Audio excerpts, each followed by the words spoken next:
अस्सलाम वालेकुम dear students and dear friends. उम्मीद है अब सब खैरियत से होंगे, ठीक होंगे। डियर स्टूडेंट्स, आज हम स्टार्ट करेंगे चैप्टर नंबर 7 और chapter name is bioenergetics. Dear students, बहुत सारे स्टूडेंट्स के जहन में ये बात गर्दिश में रहती है कि क्या ये चैप्टर पेयरिंग के लिहाज से इम्पोर्टेंट है, क्या ये करना चाहिए या नहीं करना चाहिए। उसके चंद एक रीज़न्स हैं, मैं आपके सामने पेश करूँगा। रीज़न नंबर फर्स्ट, बच्चे इस चैप्टर को डिफ़िकल्ट कंसीडर्ड करते हैं। उसकी एक सिंपल रीज़न है, वो ये है कि इस चैप्टर में मैकेनिज़्म ऑफ फोटोसिंथेसिस है, साथ में मैकेनिज़्म ऑफ सेलुलर रेस्पिरेशन है और उसका कंपैरिजन मौजूद है, जिसकी वजह से स्टूडेंट्स इस चैप्टर को डिफ़िकल्ट कंसीडर करते हैं।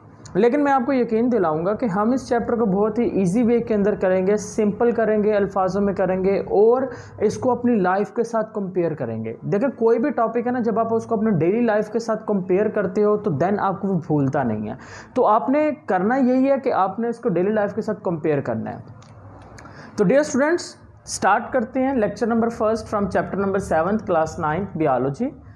And the topic name is and the chapter name is bio energetics. Biology का कोई भी टॉपिक है, कोई भी चैप्टर है, उसको समझने के लिए 2 ट्रिक्स हैं, 2 ट्रिक्स।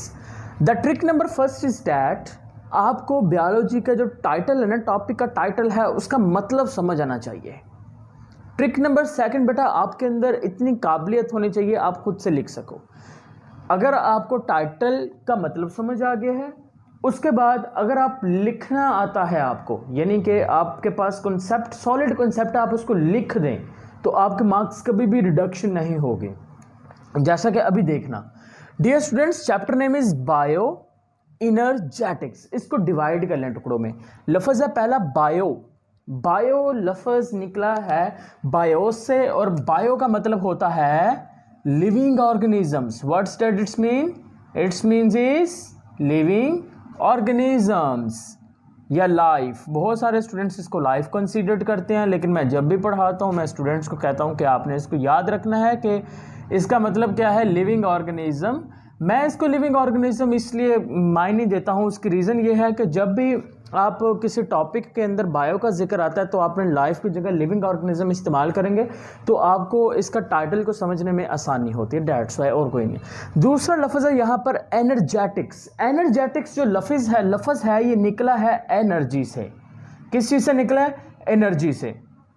डियर स्टूडेंट्स, अगर हम एनर्जी की बात करते हैं तो हमारे पास 2 फॉर्म्स होती हैं मैकेनिकल एनर्जी की। उनमें से पहली एक है आपके पास, that's name is the kinetic energy, और डियर स्टूडेंट्स दूसरी होती है, वो आपके पास होती है potential energy. Kinetic as well as the potential energy. अब देखिए ज़रा, हमारा जो चैप्टर है ना वो लिविंग ऑर्गेनिजम्स के ऊपर है, क्योंकि आप बायोलॉजी पढ़ रहे हो, लफ्ज़ बायो भी आ गया। तो इसका मतलब ये है कि हमने इस चैप्टर में ये सीखना है कि जो लिविंग ऑर्गेनिजम्स हैं उनके अंदर काइनेटिक एनर्जी प्रोड्यूस कैसे होती है या पोटेंशियल एनर्जी प्रोड्यूस कैसे होती है। देखें, अब हमारे पास मुख्तलिफ मतलब निकल आएंगे। पहला मतलब हमारे पास ये निकलता है, में भी हमने इस चैप्टर के अंदर बात करनी है कि लिविंग ऑर्गेनिजम्स के अंदर काइनेटिक एनर्जी और पोटेंशियल एनर्जी प्रोड्यूस कैसे होगी। या हो सकता है हम इस चैप्टर में, इस टॉपिक में पढ़ेंगे कि लिविंग ऑर्गेनिजम्स के अंदर काइनेटिक एनर्जी पोटेंशियल एनर्जी में चेंज कैसे हो रही है।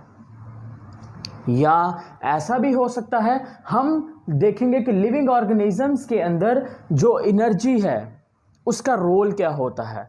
तो डियर स्टूडेंट्स, आपके पास काफ़ी सारे कॉन्सेप्ट्स आ गए। मे बी हम एनर्जी को स्टडी करेंगे, मे बी एनर्जी के रोल को स्टडी करेंगे, मे बी एनर्जी के कन्वर्जन को स्टडी करेंगे। अब इन सब कॉन्सेप्ट्स को मिला के एक कॉम्प्रिहेंसिव से डेफिनेशन बनाओ कि बायो एनर्जेटिक्स में हम लिविंग ऑर्गेनिजम्स का एनर्जी के साथ जो रिलेशन है, पहली बात तो वो स्टडी करेंगे। दूसरी बात, हम लिविंग ऑर्गेनिजम्स के अंदर एनर्जी के कन्वर्जन को भी स्टडी करेंगे। हम लिविंग ऑर्गेनिजम्स के अंदर एनर्जी किस तरह से काम करती है उसको भी स्टडी करेंगे। इट्स मीन्स डैट कि आपकी कॉम्प्रिहेंसिव डेफिनेशन अब बन चुकी है। एक बार बुक वाले डेफिनेशन देखें, उसके बाद आप अपनी भी बना सकते हैं। Study of energy relationships and energy transformation, यानी कि आपने पहली बात है कि लिविंग ऑर्गेनिज्म का एनर्जी के साथ ताल्लुक क्या है। दूसरी बात, एनर्जी एक फॉर्म से दूसरी फॉर्म में चेंज कैसे होती है। किस में पढ़ना है आपने? लिविंग ऑर्गेनिजम्स के अंदर। डियर स्टूडेंट, जब आप ये तमाम चीज़ें स्टडी करेंगे, that is included in the bio energetics किस में इंक्लूड किया जाएगा? बायो एनर्जेटिक्स में इंक्लूड किया जाएगा। अब मैं आपको इसके एक सिंपल सी एग्जांपल समझाता हूं, एग्जांपल से हम इसकी वजाहत करेंगे। डियर स्टूडेंट्स, हमारे पास है एग्जांपल और फूड वाली लेते हैं, बहुत ही जनरल एग्जांपल है। अब देखें बेटा, हम सब खाना खाते हैं ताकि हमें एनर्जी मिले। अब होता कुछ इस तरह से है, जो फूड होती है ना डियर स्टूडेंट्स, फूड के अंदर ना एनर्जी स्टोर्ड होती है पोटेंशियल एनर्जी के फॉर्म के अंदर। फूड के अंदर एनर्जी किस फॉर्म के अंदर होती है? Potential energy is stored. Point number 1। अब होगा कि यूं कि जब आपने खाना खा लिया, खाना खाने के दौरान क्या होता है कि डियर स्टूडेंट्स, ये जो फूड होती है, फूड की ब्रेक डाउन होगी।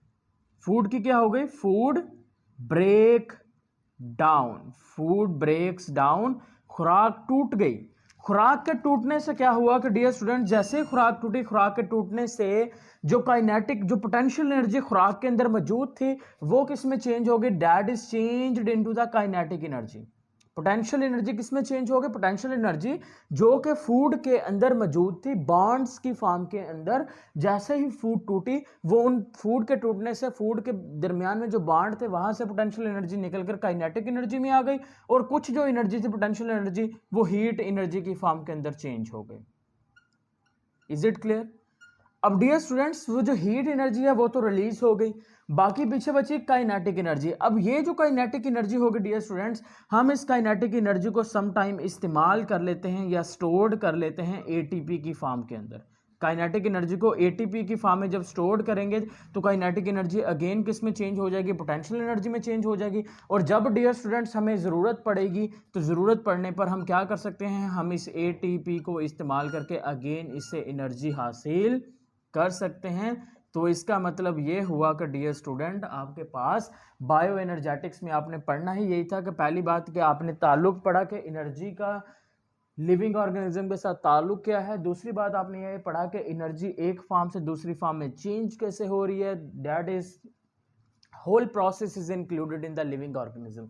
सो होप सो यहाँ तक आपको बेटा बायो एनर्जेटिक्स का कॉन्सेप्ट समझ आ गया है। अगर मज़ीद आपका कोई क्वेश्चन होगा तो जैसा हम ऑलवेज कहते हैं आपसे कि कमेंट सेशन में लाजमी तौर पे पूछा करें और बताया भी करें कि आपको ये समझ आ चुका है। अल्लाह हाफिज़ dear students and stay connected.